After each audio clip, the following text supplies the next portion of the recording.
As you settle into the quiet of this moment, let your mind drift to the sunlit Agora of Athens, around 400 BCE, where the air carries the scent of warm bread, olive oil, and the faint hum of voices haggling over pottery. In this bustling marketplace, traders, philosophers, and bakers move through a rhythm of commerce, thought, and craft, their lives woven into the pulse of the city. These were ordinary Athenians, merchants with calloused hands, thinkers with scrolls, bakers with flour-dusted tunics, whose days were shaped by the clatter of coins and the call of ideas. This is not a tale of grand heroics or chaos, but of a steady, vibrant world where each role sustains the other. There's no rush here, no need to cling to every detail. Let the soft glow of a terracotta lamp, the rustle of a linen chiton, and the gentle murmur of a philosophical debate lull you, like the ripple of a breeze through olive groves. Close your eyes if you wish, and let this journey into Athens marketplace carry you toward rest. We'll explore 10 facets of this world, each a window into the lives of traders, philosophers, and bakers, from the daily routines that filled their hours to the moments of connection that defined their roles. From the crowded stalls of the Agora to the shaded stoas, we'll move slowly, savoring the textures and sounds of a world both lively and ordered. The air is heavy with the scent of myrrh and barley, the marketplace alive with the clink of bronze and the chant of vendors. Their lives were a dance of labor, and thought work was demanding, but also purposeful. Yet there were moments of camaraderie, wisdom, and quiet pride. Let's begin by stepping into the Agora, where the rhythm of Athens pulsed through its people, wrapped in the hum of a city alive with trade and talk. Imagine standing in the heart of Athens' Agora in 400 BCE, where the air is warm with the scent of fresh bread, dust, and the faint clatter of a potter's wheel. You're a trader, philosopher, or baker perhaps, a merchant with a stall, a thinker pacing the stoa, or a baker tending a clay oven, living in a world where the marketplace is both stage and home. The Agora hums with the shouts of vendors, the creak of carts, and the distant strum of a lyre, but your day is shaped by tasks that blend into the city's rhythm. A single day reveals the pace of this life, steady yet vibrant.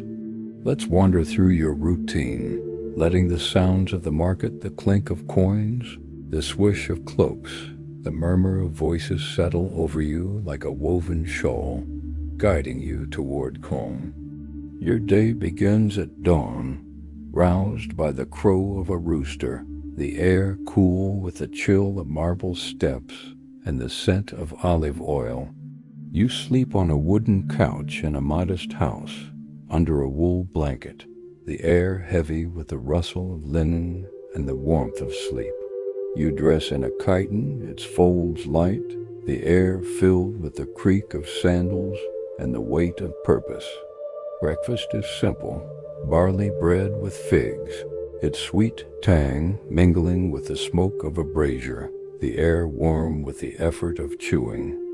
As a trader, you set up your stall, arranging jars of oil or wine, your hands steady, the air filled with the clink of pottery and the shouts of haggling.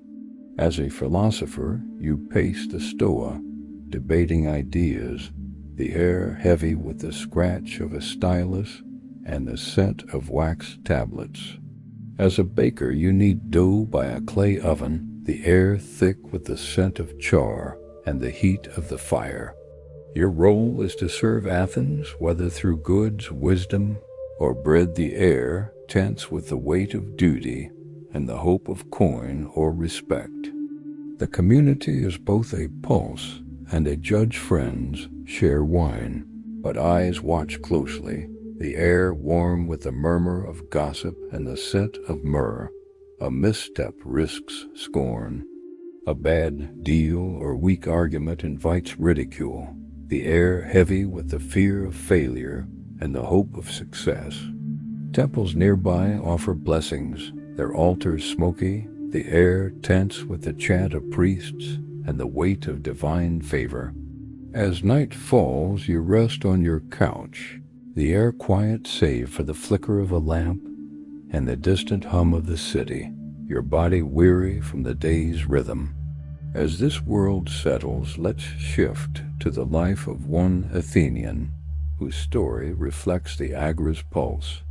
Let your thoughts drift to a lamplit stall in the Agora in 400 BCE, where the air is warm with the scent of olive oil, clay, and the faint rustle of a linen awning. Here, we meet Callias, a trader whose life embodies the marketplace's rhythm. Imagine standing beside him, the glow of a terracotta lamp casting shadows on his jars, the weight of a chiton on his shoulders, the soft murmur of a haggle. Callias' story is one of labor and connection, his days a balance of commerce and community. Let's follow his journey, letting the rhythm of his life, the clink of coins, the scent of wine, the shout of a deal lull you like a gentle stream, guiding you toward rest. Callias was born around 430 BCE to a merchant family in Athens, the air heavy with the smell of fish and the bustle of the port. At 20, he took over his father's stall, trading oil and pottery, the air thick with the clink of bronze coins and the scent of clay. Plays like Aristophanes' The Wasps hint at traders' lives, the air heavy with the drone of customers and the weight of profit. A philosopher's debate overheard in the stoa taught him cunning, the air tense with the murmur of ideas and the hope of wisdom. His days were spent at his stall arranging jars or weighing grain, his hands dusty, the air filled with the shout of vendors and the scent of olives. He traded with bakers, exchanging oil for bread, the air heavy with the scent of char and the clink of pots. Leisure was sparse moments with friends over wine, the air warm with the rustle of cloaks and the scent of grapes. Profit was his goal, his wealth modest, the air heavy with the effort of deals and the hope of stability. Hardship was constant. A bad harvest in 410 BCE raised prices, the air thick with the smell of dust and the fear of loss. Callias bartered carefully, the air sharp with the scent of oil and the hope of trade. Gossip could harm. A rival's whisper of short measures risked shame, the air tense with the scrutiny of peers and the weight of trust. Yet there were moments of light. He found joy in a festival's music, shared over figs, the air warm with the scent of fruit and camaraderie. The Panathenaea brought processions, the air alive with the chant of hymns and the smell of incense. In 405 BCE, Callias faced a trial. A disputed deal led to a fine, the air heavy with the drone of magistrates and the fear of ruin. He recovered, his stall enduring, the air thick with the murmur of customers and the hope of redemption. He died in 390 BCE, likely from fever, his life unrecorded but vital to the Agora's rhythm. As Callias' story fades, let's shift to the traces of this world, uncovered by those who seek its past. Imagine standing amid the ruins of Athens' Agora, its stones worn, where archaeologists uncover the traces of a society alive with trade and thought. The year is now, but your mind lingers in 400 BCE, where the air was thick with wine, clay, and the quiet weight of commerce.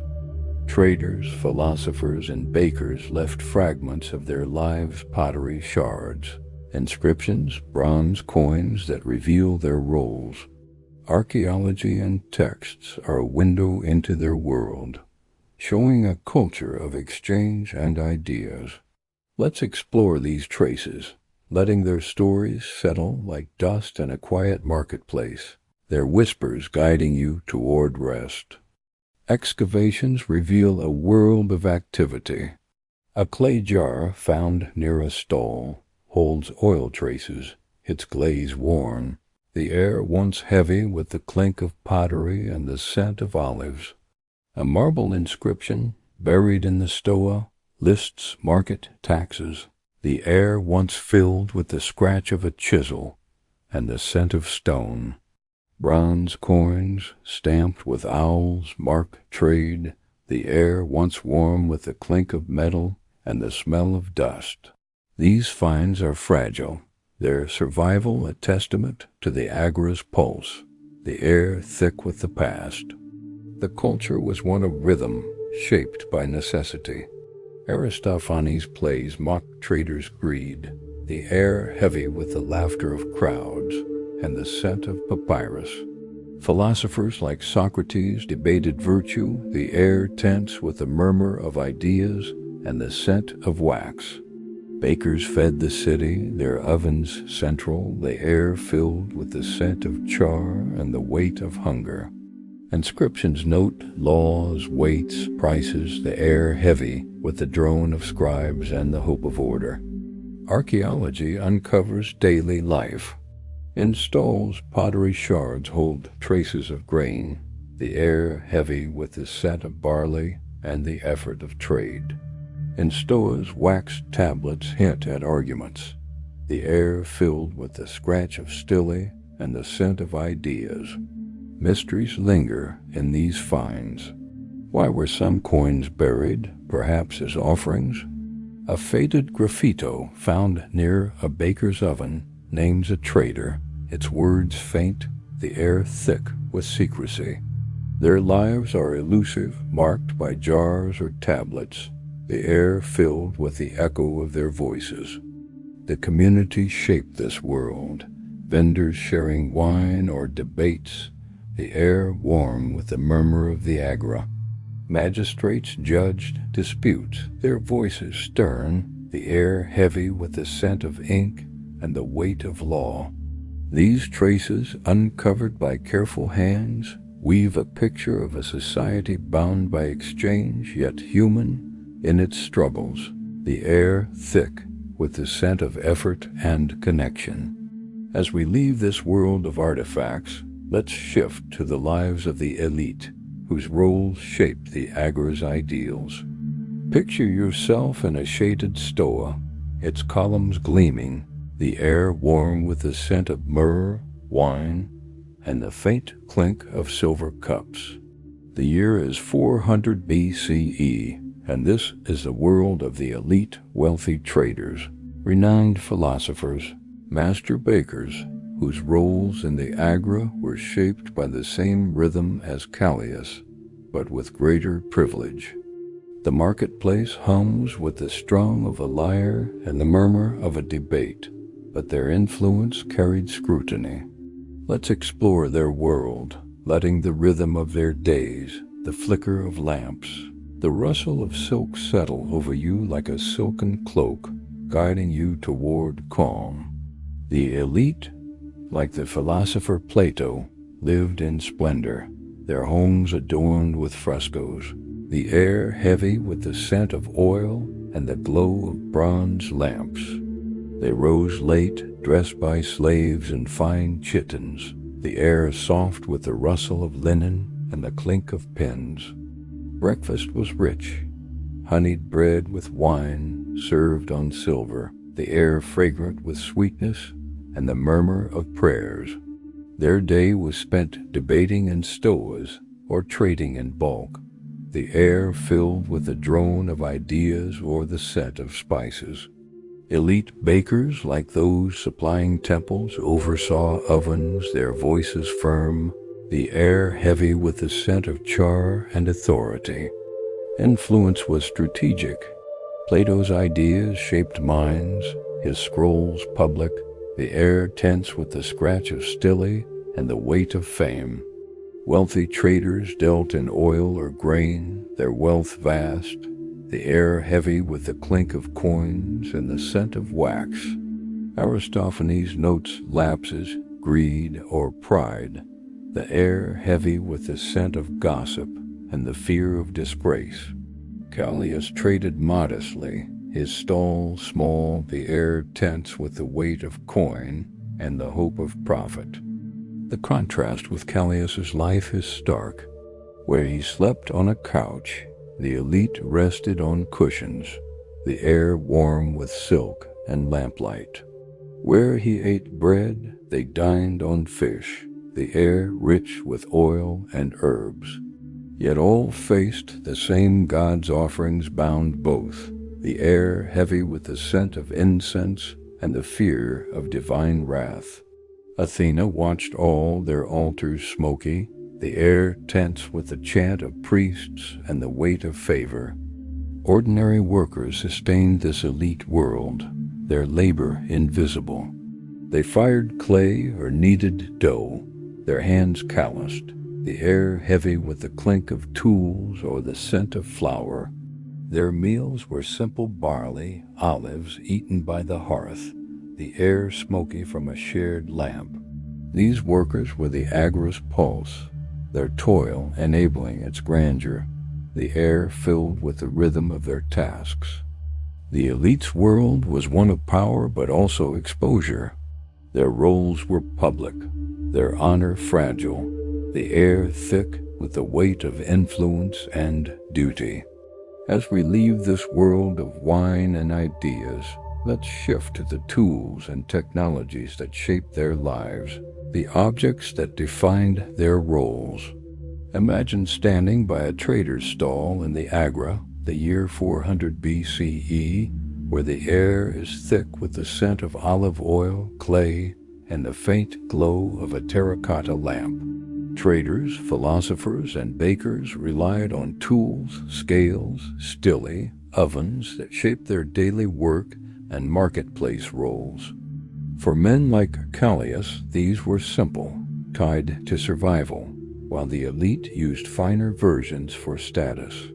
Let's explore this world of craft, letting the rhythm of clinking scales, scratching stili, and the steady heat of ovens settle over you like the hum of a quiet market, guiding you toward rest.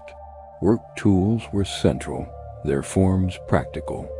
Bronze scales weighed goods, the air filled with the clink of weights and the scent of grain. Callias measured oil, his hand steady, the air heavy with the effort of trade and the smell of clay.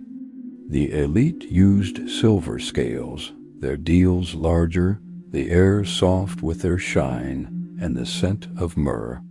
Terracotta lamps lit stalls, their oil flickering, the air heavy with the smell of tallow and the effort of tending flames. Writing tools were vital. Reed stili scratched tablets, the air filled with the sound of nibs and the scent of wax. Philosophers like Plato wrote ideas, their hands precise, the air tense with the weight of thought and the murmur of debate.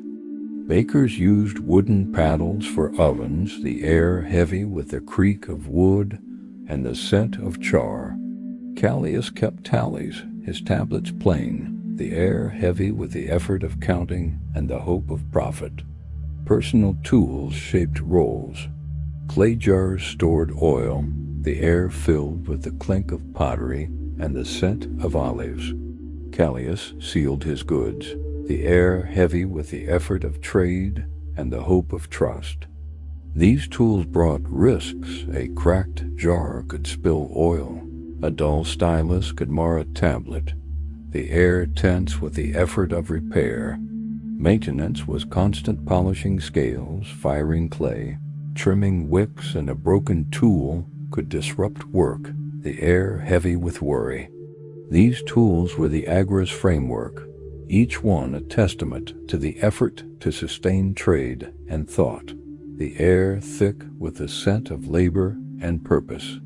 As we leave this world of tools, let's shift to the customs and traditions that gave meaning to their lives, binding Athenians to their gods and community. Picture yourself seated by a temple altar in the Agora, the year 400 BCE, where the air is warm with the scent of incense, the faint tang of wine, and the soft murmur of voices chanting a hymn. For men like Callias, life was shaped by customs and traditions, rituals that guided trade, thought, and craft. These practices were a lifeline, offering order in a bustling world. Imagine the flicker of a lamp, the rustle of chitons, and the drone of a prayer, their rhythm soothing like a familiar song. Let's wander through these rituals, letting their cadence wrap around you, guiding you toward rest. Religious rituals were central, their forms sacred. Callias offered wine to Hermes, the air warm with the splash of liquid and the chant of priests. Vows of fair trade were sworn in temples, the air heavy with the drone of blessings and the scent of myrrh. Festivals like the Panathenea honored Athena, the air tense with the beat of drums and the weight of devotion. Market oaths sealed deals, the air filled with the clink of coins and the weight of trust. Daily rituals were practical. Callias weighed goods each morning, a nod to fairness, the air heavy with the clink of bronze and the effort of precision. Men wore specific chitons, wool for traders, linen for philosophers to signal roles, the air filled with the rustle of fabric and the scent of dye. Superstitions guided actions. A charm warded off bad deals, the air heavy with the clink of bronze and the hope of protection. The gods' favor was sought through honest work, the air tense with the weight of scrutiny and the murmur of prayers. Storytelling was cherished, done by lamplight. Tales of clever merchants or wise thinkers filled the air, their cadence soothing as Callias listened, his hands resting from trade. The air carried the scent of wine and wax, the stories of bond between friends, teaching cunning or sparking reflection. Festivals offered relief.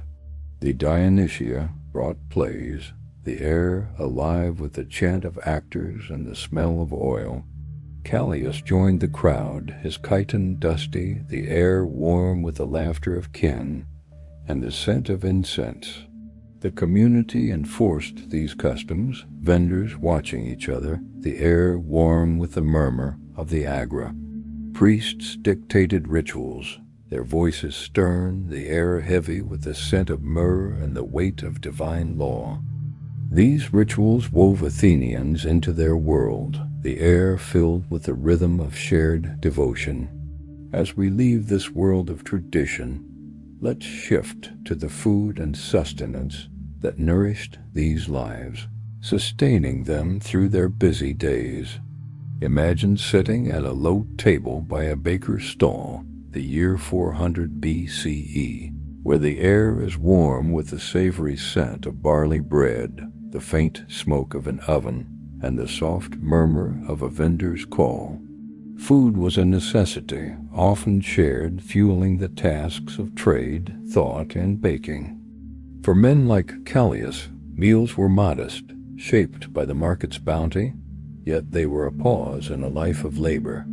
Picture the flicker of a lamp, the clink of terracotta cups, and the soft drone of a blessing, their warmth wrapping around you like a linen cloth.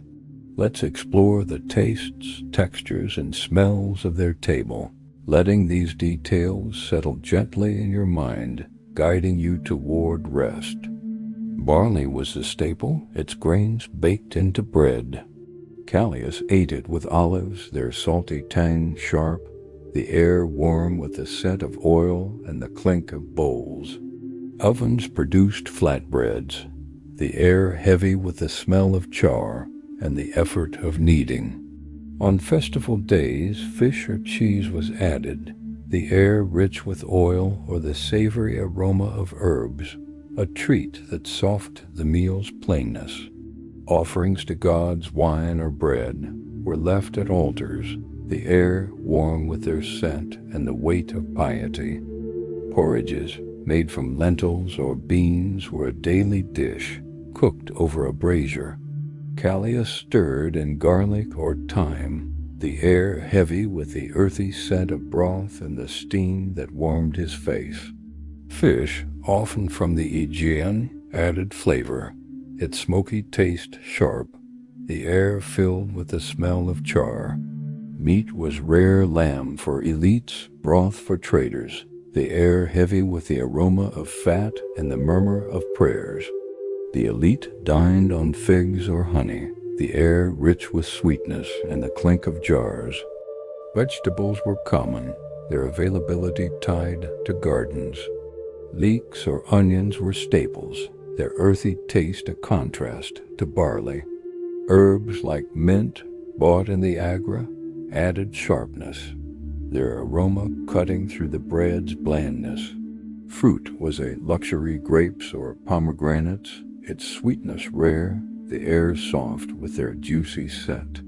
Callias shared a fig, the air warm with the joy of a treat and the murmur of thanks.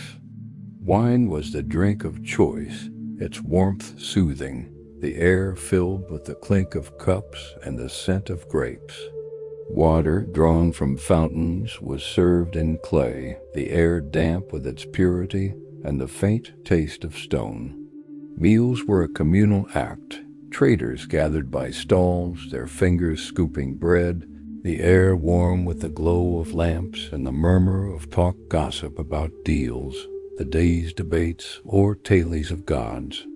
The act of eating was a pause, a moment of connection in a life of labor, the air filled with the comfort of togetherness. As we leave the table, let's shift to the challenges and dangers that shaped their lives, from the perils of debt to the threats of fire. Imagine walking the Agora at dusk, the year 400 BCE, where the air is cool, the lamps flickering, and the distant clang of a temple bell echoes through the stones. For men like Callias, life was a negotiation with danger, debt, fire, and societal scrutiny were ever present, their impact felt in the quiet moments of fear and doubt. Picture the flicker of a lamp, the weight of a coin in trembling hands, and the tense silence of a prayer for favor, their rhythm a steady pulse in a world of uncertainty. Let's explore these perils, letting their weight settle gently in your thoughts, like dust falling on a quiet stall, guiding you toward calm. Debt was a relentless foe.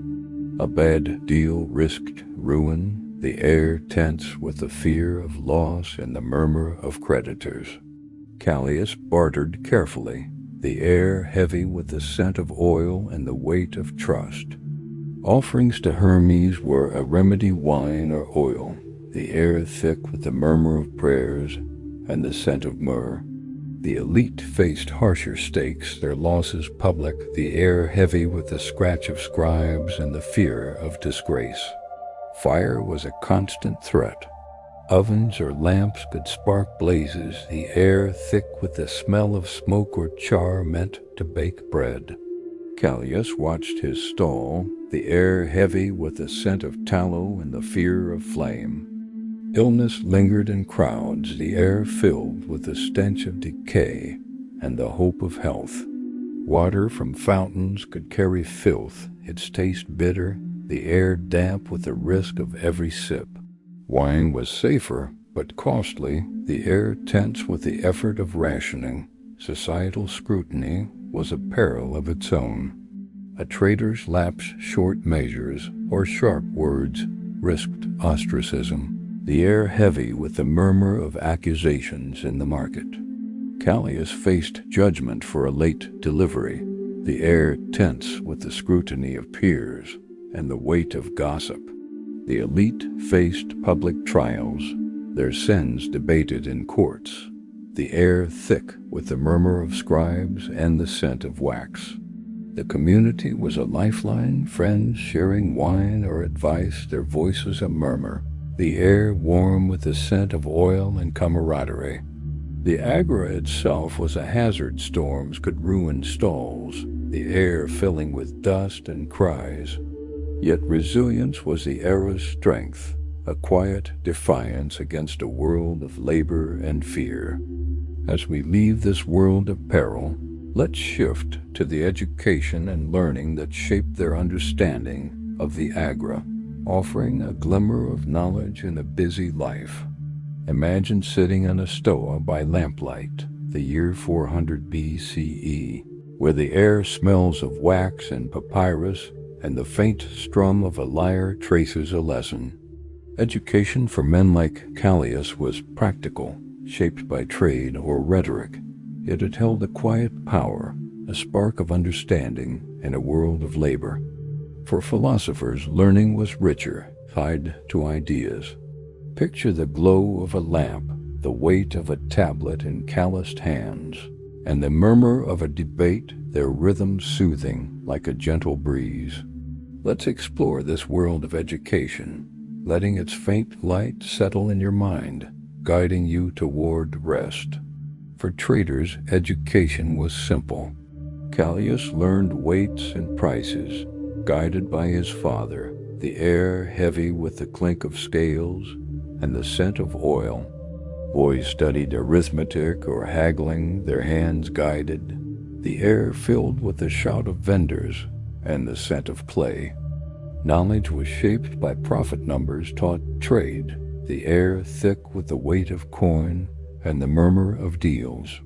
Bakers memorized recipes, their voices blending with kin, the air warm with the hum of Greek and the scent of flour. Learning was often oral. Philosophers memorized speeches or myths, their voices blending in stoas, the air warm with the drone of ideas and the scent of wax. Reading was rare, writing rarer, reserved for scribes, the air heavy with the effort of listening. The elite read philosophy, their libraries a treasure, the air filled with the rustle of papyrus and the weight of thought.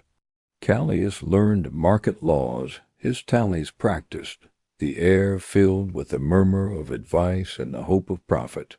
Knowledge was shared in gatherings. Tales of clever deals or wise thinkers filled the air, their cadence soothing as Callias listened, his hands resting from trade. The air carried the scent of wine and oil, the stories of bond between friends, teaching cunning or sparking reflection.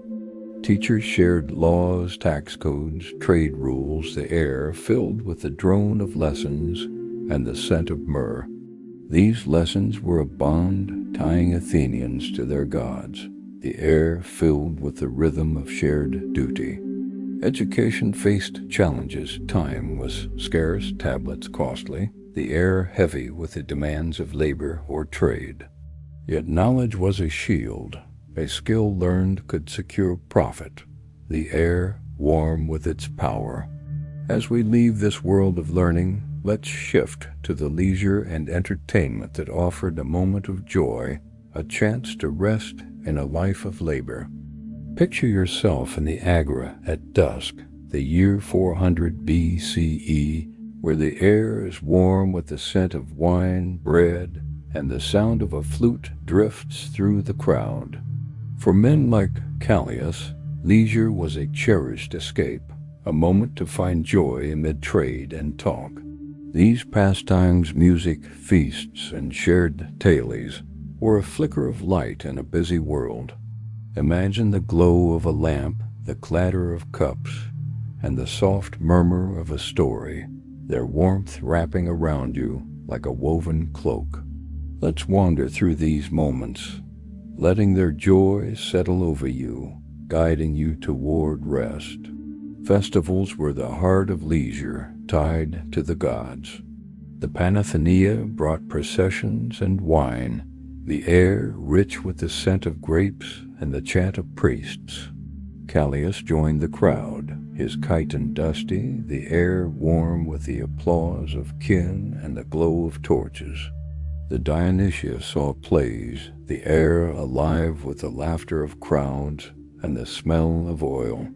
The elite hosted grand symposia, their tables laden, the air filled with the clink of silver and the scent of myrrh.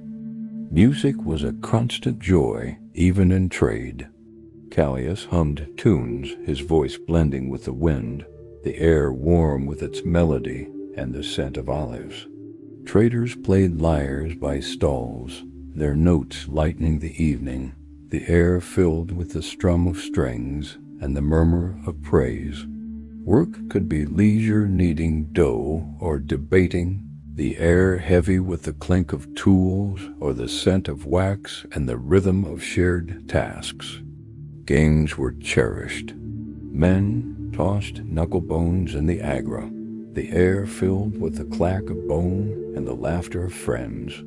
The elite played dice, the air heavy with the clack of ivory and the scent of wine. Festivals brought spectacle races or dances, the air rich with the smell of dust and the excitement of a crowd. Callias watched, his hands free, the air warm with the joy of a rare escape. Storytelling was beloved, done by lamplight. Tales of Hermes' cunning or mortal wisdom filled the air, their cadence soothing as Callias listened, his hands resting from trade. The air carried the scent of wine and myrrh, the stories of bond between friends, teaching profit, or sparking laughter. The Agora was a stage with gossip about rivals shared in whispers, the air warm with intrigue. These moments were a bridge connecting Athenians to their world, the air filled with the rhythm of shared lives. As we leave this world of joy, let's shift to a final reflection, tying together the threads of these lives.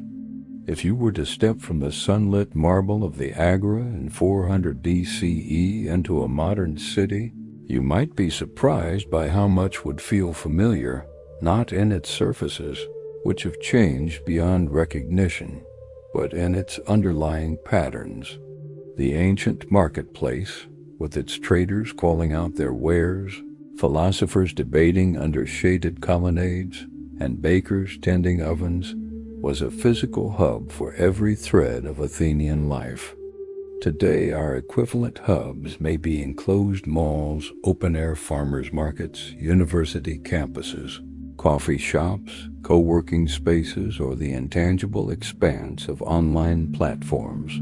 But they serve the same purposes: places where goods are exchanged, ideas are tested, reputations are built, and community life is maintained. The Athenian's clay jar of oil is today's shopping bag. The wax tablet is a laptop or smartphone. The public debate is a live stream or a podcast. The tools have changed, but the human urge to gather in a central space to see and be seen remains one of the constants of our species. The traders of the ancient Agora would have understood the logic of a modern supply chain, even if the speed would seem like magic to them.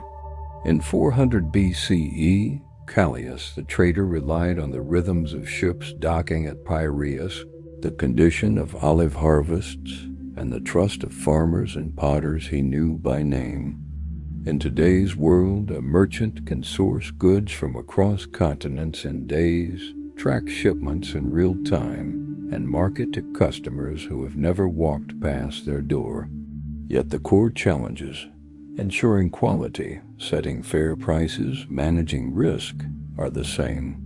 Just as a single cracked amphora could hurt Callias's reputation, a single faulty product or late delivery can tarnish a modern business's reviews. Trust was the invisible currency in the Agora, and it remains the same in today's global economy.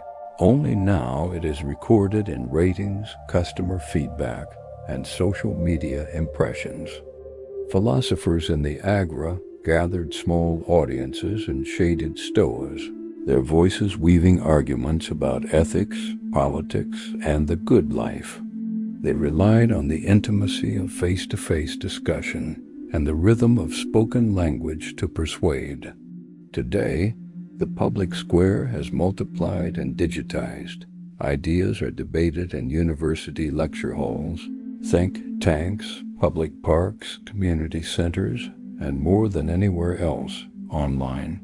Podcasts, TED Talks, YouTube channels, and live streams are the modern stoas. The audience is no longer a handful of passers-by, but thousands or millions of viewers. However, the essential structure is the same. A speaker presents a view. Listeners respond with questions or counter-arguments, and through this exchange, ideas evolve. What was once confined to the range of a human voice now spans the globe, but the craving for thoughtful dialogue remains. The bakers of Athens served an essential role that also resonates in the modern world. Bread was not just sustenance, it was comfort, community, and a daily necessity that tied households to the marketplace. Today, bakers are still anchors in their communities, whether it's the corner bakery supplying fresh loaves, the cafe drawing neighbors together in the morning, or the artisan bread stand at a weekend market.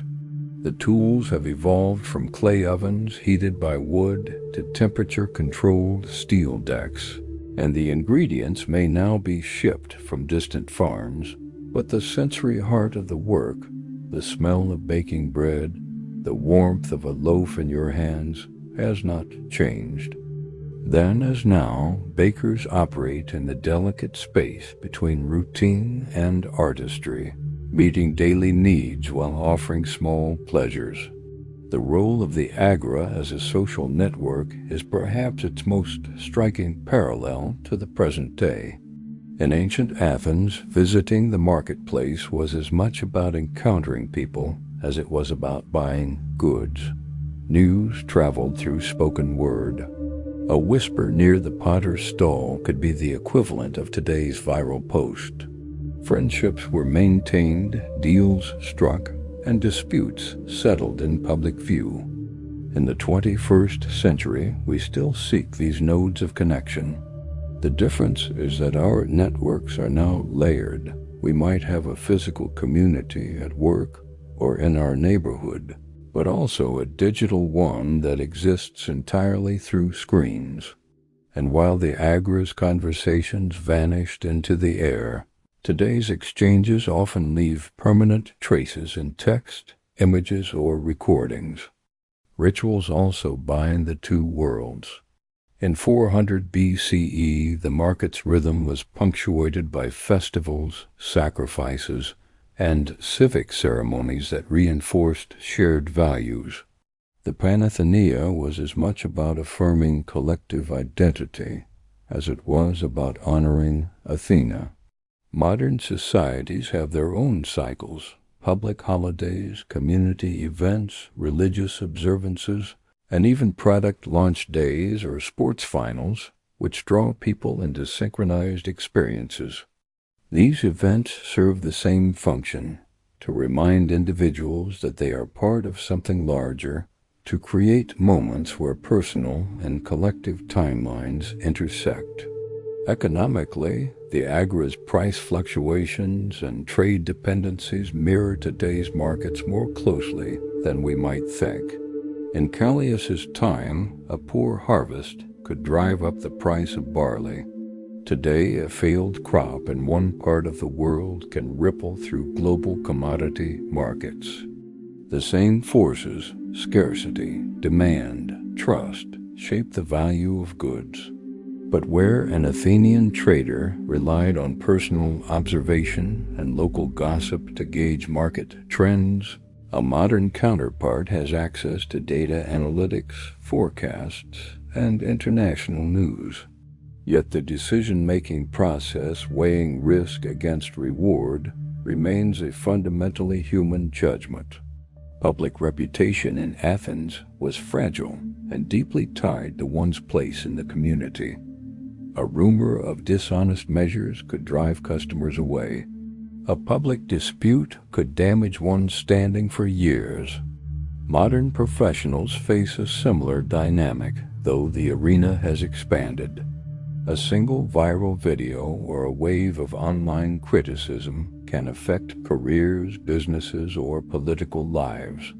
In both eras, recovery requires rebuilding trust, often through transparent action and consistent fairness. The Athenians' concern for public perception, so deeply rooted in their face-to-face society, survives in today's digitally mediated public image. Education in Athens was practical and often oral, focusing on the skills necessary for one's trade or civic role. Traders learned arithmetic and weights, philosophers trained in rhetoric, and bakers and craft techniques passed from master to apprentice. Today's education is broader in scope and more formally structured, but it still serves the dual purpose of preparing individuals for specific work and integrating them into their cultural community. The methods have shifted from memorization by repetition to interactive and technological learning, but the underlying goal, to transmit knowledge that sustains livelihoods and connects individuals to the wider society, is unchanged. The leisure of the Agora, music, games, storytelling also has modern counterparts. Where Callias might have listened to a lyre at a festival, we might attend a concert, stream music, or watch a performance online. The communal joy of festivals like the Dionysia, with its theatrical competitions, can be seen in film festivals, televised award shows, and cultural fairs. The pleasure of storytelling by lamplight has transformed into the intimacy of podcasts, audiobooks, and shared binge-watching sessions. In both ancient and modern forms, leisure acts as a counterbalance to labor, giving people space to rest, reflect, and bond. One profound difference between the ancient and modern worlds lies in the scale and speed of interaction. The Agora was limited by geography and the capacity of human senses. You could only hear the philosophers if you were within earshot, only buy bread if you could reach the stall before closing. Today's marketplaces, whether physical megastores or online giants, are open around the clock and accessible from anywhere with an internet connection. This expansion has brought greater opportunity, but also a certain dilution of intimacy. In Athens, the relationship between trader and customer might last a lifetime.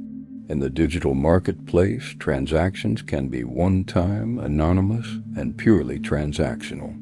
Yet many people still seek and value the personal touch, which is why local markets, small shops, and in-person gatherings retain their appeal. The archaeological remnants of the Agora, coins, inscriptions, pottery find their analogy in the digital artifacts of our own time. Where a future historian might study an Athenian coin to understand trade routes, they might examine a transaction log, a social media archive, or a product catalog to reconstruct our economic and social patterns. The preservation medium has changed, but the principle is the same. The material culture we leave behind tells the story of our priorities, relationships, and technologies. Even the dangers of Agora life have modern analogs. Fire was a constant risk in a world of open flames and wooden stalls. Today, physical safety regulations and fire codes have reduced that risk, but we face new hazards like cybersecurity breaches or supply chain disruptions. Debt threatened ancient traders just as it does modern entrepreneurs, though our credit systems and legal structures are far more complex. Public health threats existed then in the form of disease outbreaks in crowded markets. Now we confront similar challenges on a global scale, as the recent pandemic showed, with marketplaces both physical and virtual adapting to new modes of interaction. What emerges from this comparison is the sense that while technologies, scale, and speed have transformed the human experience of marketplace life, its rhythms, risks, and rewards has a remarkable continuity. The Agora was a place where one's identity was performed daily, where work, social life, and civic engagement intertwined. Modern life, for all its digital overlays and global scope, still revolves around such spaces, whether they are literal plazas, neighborhood cafes, professional conferences, or online forums. We still measure our success not just in profit, but in relationships maintained, reputations built, and the sense of belonging we feel within our chosen communities. In both Athens and our own time, marketplaces, physical or virtual, are more than economic structures. They are stages where the dramas of everyday life unfold, where people test their skills, exchange knowledge, and participate in the shared story of their society. Callias the Trader, with his careful measures and wary eye on the competition, would recognize the entrepreneur checking customer reviews. The philosopher in the stoa, coaxing his audience toward a new idea, would recognize the lecturer streaming to a global classroom. The baker, pulling loaves from the oven at dawn, would recognize the artisan kneading dough in a small shop before opening for the morning rush. Across millennia, the heart of the exchange is the same.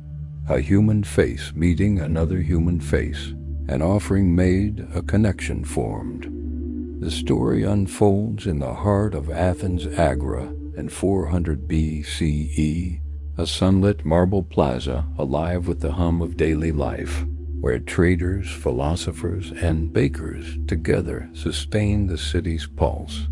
From dawn until dusk, this space functions as Athens' living heart, an open-air blend of marketplace, civic stage, and social meeting ground.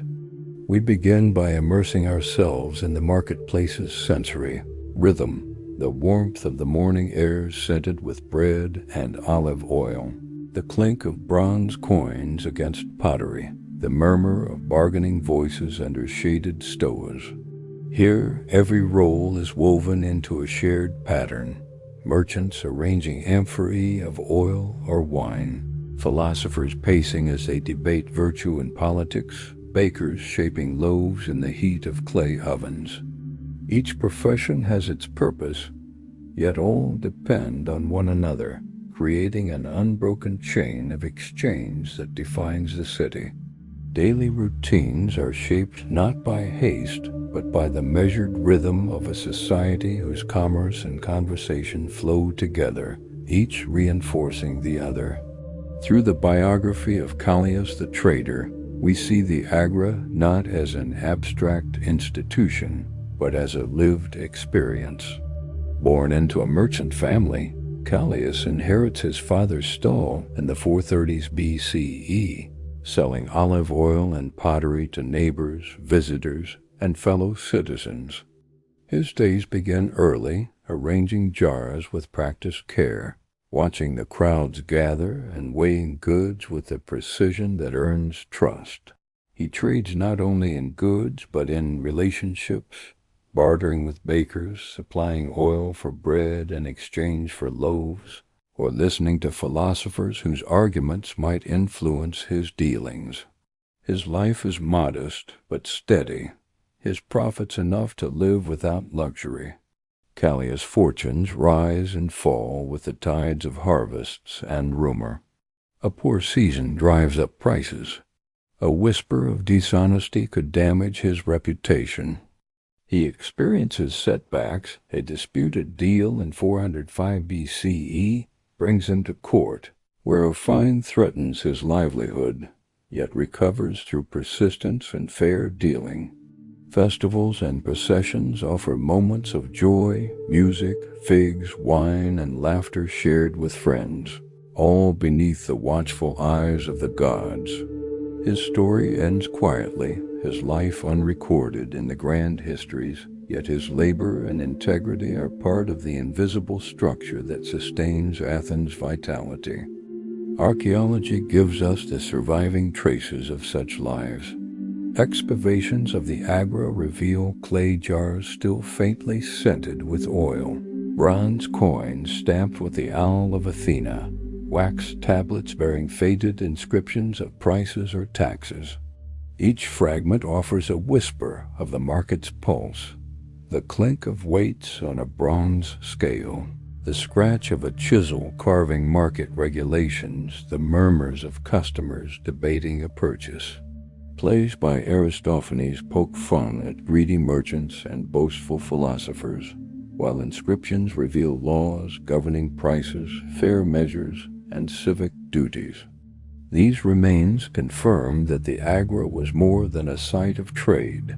It was a carefully regulated system in which economic, political, and cultural life converged. Even a small graffito near a baker's oven, naming a merchant, hints at personal rivalries and the intimate scale of public reputation. We also step briefly into the world of the Athenian elite, whose presence in the Agora was both commanding and scrutinized.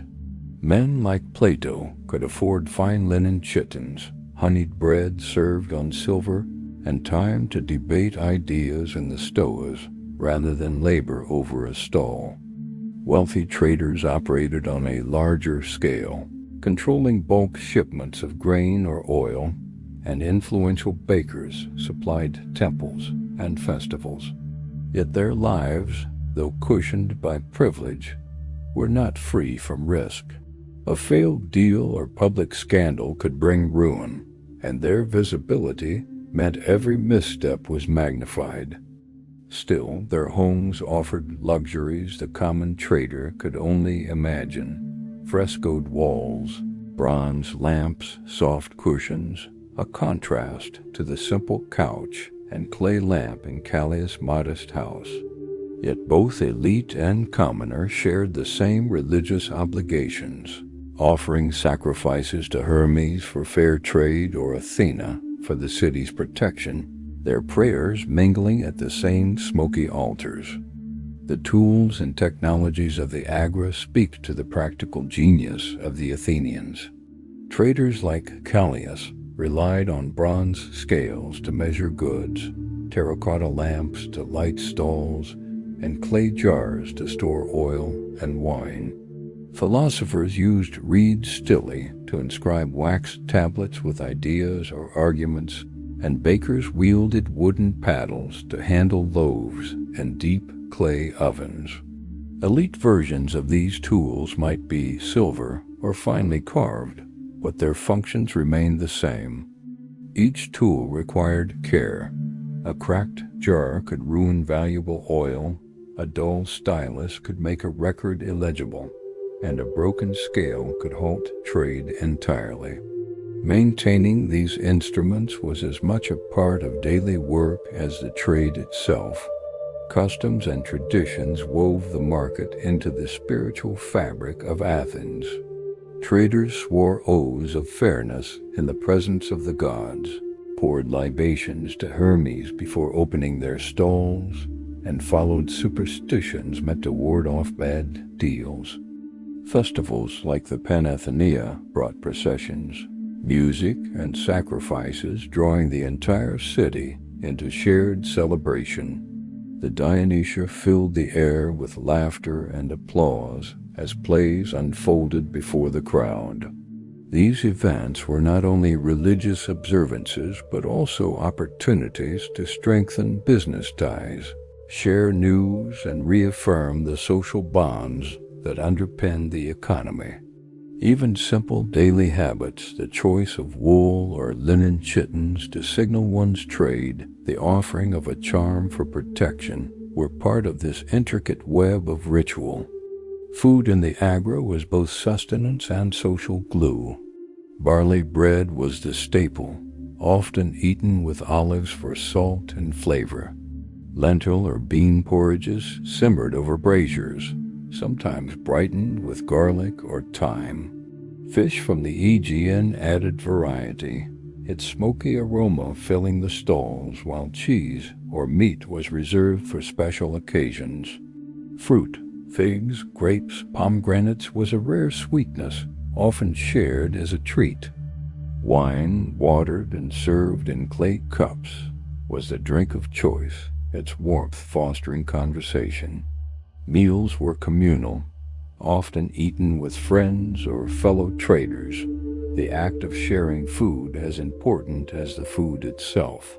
In such moments, gossip, advice, and stories circulated alongside bread and wine.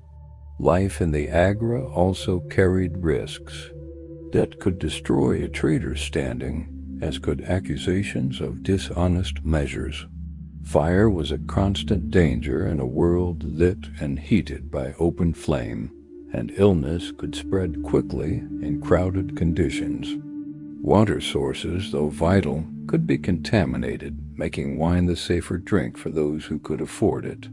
The scrutiny of the community meant that one's actions were always visible, and reputations could rise or fall in a single day. Storms could damage stalls, poor harvests could raise prices beyond affordability, and sudden political shifts could alter market laws overnight. Yet Athenians met these challenges with resilience, drawing on friendships, alliances, and careful management to endure. Education in Athens was practical, tailored to one's role. Traders learned arithmetic, weights, and the laws of commerce, often taught by family members. Bakers learned recipes and techniques through apprenticeship, mastering the feel of dough and the timing of ovens. Philosophers studied rhetoric, ethics, and the stories of gods and heroes, often memorized and recited aloud. Books were rare. Knowledge was passed from person to person, its survival dependent on human memory and oral tradition. Even so, education was valued as a means of improving skill, securing livelihood, and understanding one's place in the civic order. Leisure offered necessary relief from the demands of work. Festivals punctuated the year, bringing music, theater, and processions to the Agora. The Panathenea honored Athena with chariot races, feasts, and sacrifices. The Dionysia brought laughter and tears through performances of comedy and tragedy. Music, played on the lyre or flute, accompanied daily life, lightening the air in the marketplace or drifting through the night during gatherings. Games of knucklebones or dice were popular, offering moments of friendly competition. Storytelling by lamplight remained a favorite pastime, with tales of cunning gods, clever merchants, or moral lessons woven into the fabric of the night. These moments of joy strengthened community bonds, reminding Athenians that life was not only labor, but also shared celebration. The conclusion draws together the many threads of this world, showing how traders, philosophers, and bakers together sustained the Agora's heartbeat. Their lives were defined by routine and ritual, by the balance of work and leisure, by the interplay of personal ambition and communal responsibility. Callias' story becomes a stand-in for countless others, lives that may not have been recorded in grand histories, but which formed the foundation upon which Athens' political, cultural, and intellectual achievements were built. The marble stoas, the flicker of terracotta lamps, the scent of bread and myrrh fade as the story closes, leaving the listener with a sense of quiet continuity, that in every age, the pulse of a community is sustained by the steady work of ordinary people. In the stillness after the bustle, the Agora's hum becomes a memory, a reminder that history is not only the tale of wars and rulers, but also of the daily exchanges, small acts of fairness, moments of shared laughter, and enduring rituals that keep a city alive. The traders arranging their jars, the philosophers pacing with scrolls, the bakers pulling bread from the oven, all are part of a rhythm as old as human society itself. This is the enduring lesson of Athens' marketplace, that the life of a city rests not only on its monuments but on the unrecorded persistence of its people, whose labor, trust, and connection make the world turn. As the sounds of the Agora fade, the strum of lyres, the clink of coins, the scent of bread and myrrh, let your mind rest in the quiet that follows. We've wandered through the lives of traders, philosophers, and bakers like Callias, from the rituals that guided their work to the moments of joy that softened their labors, from the weight of scrutiny to the resilience that sustained them. Their world was one of rhythm and exchange, shaped by God's community and the hum of the marketplace, yet it was also one of endurance, where shared laughter and quiet wisdom offered strength. Imagine yourself now in a soft, warm bed, the air still and the pressures of their time far away, their effort a distant echo. Their lives, often unrecorded, remind us of the quiet victories that define purpose in the face of challenge. Let the details slip away like embers fading in a brazier. The marble stoas, the lamplit stalls, the taste of figs and wine, they fade into the background, leaving only the peace of this moment. You've journeyed through a world that shaped a city, its traders' steady hands, philosophers' sharp minds, and bakers' warm loaves, keeping its rhythm alive. Now it's time to rest, to let go of the Agora's hum and sink into calm. Close your eyes if you haven't already, and let the gentle rhythm of history lull you into sleep, safe in the stillness of now.